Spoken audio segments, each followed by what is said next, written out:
শক্তি রেখে যারা চলে তারা হারে না। ব্যর্থতা একটা পরীক্ষা মাত্র। স্বীকার করো কি ঘাটতি রয়েছে, দেখো, পূরণ করো। যতক্ষণ না সফল হও, শান্তির ঘুম ত্যাগ করো। লড়াই করো, মাঠ ছেড়ে পালিয়ে যেও না। কিছু না করলে জয়ধ্বনি শোনা যায় না। যে শক্তি রেখে চলে সে হারে না কখনো। কিছু মানুষকে আপন করতে গিয়ে আমরা দুঃখকে আপন করে নিই। জীবনে যদি কিছু হতে চাও তাহলে খেলোয়াড় হও যে গোলের জন্য দৌড়ায়। রেফারি হয়েও না যে অন্যের ভুল ধরার জন্য দৌড়ায়। 3টা জিনিস একবার আসে: পিতামাতা, সৌন্দর্য, যৌবন। সুন্দর চেহারার চেয়ে বেশি মূল্য সুন্দর আচরণের। সফলতার জন্য পরিকল্পনা থাকা উচিত। চিন্তা তো সবারই থাকে। সেই শিক্ষার কোনো মূল্য নেই যেটা মনুষ্যত্ব শেখায় না। নিজের লক্ষ্যে পৌঁছানোর রাস্তা অন্য কাউকে জিজ্ঞেস করলে পথভ্রষ্ট হবে।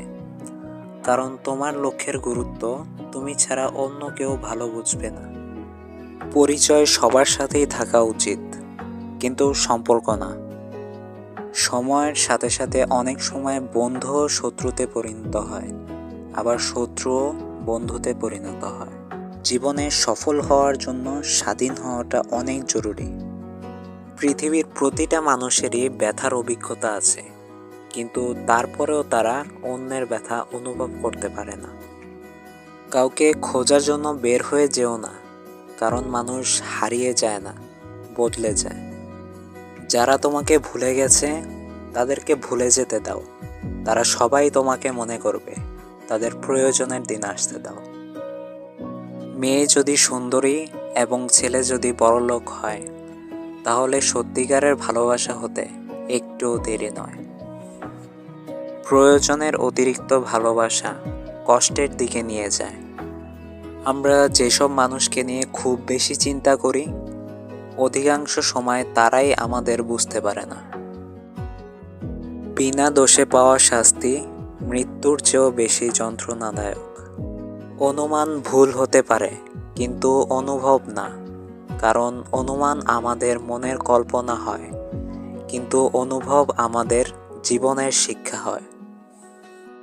একটা বিষয়ে চিন্তা করে দেখো যে নিজেকে বদলানো কতটা কঠিন, তাহলে অন্যকে বদলানো কিভাবে সহজ হবে।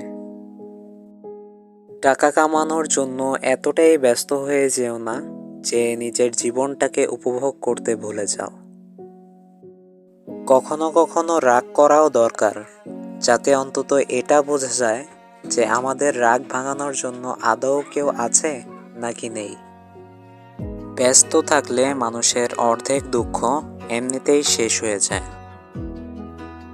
অবাক করা ব্যাপার, যাকে সময় দাও সে মূল্য বোঝে না, আর যাকে মূল্য দাও সে সময় দেয় না।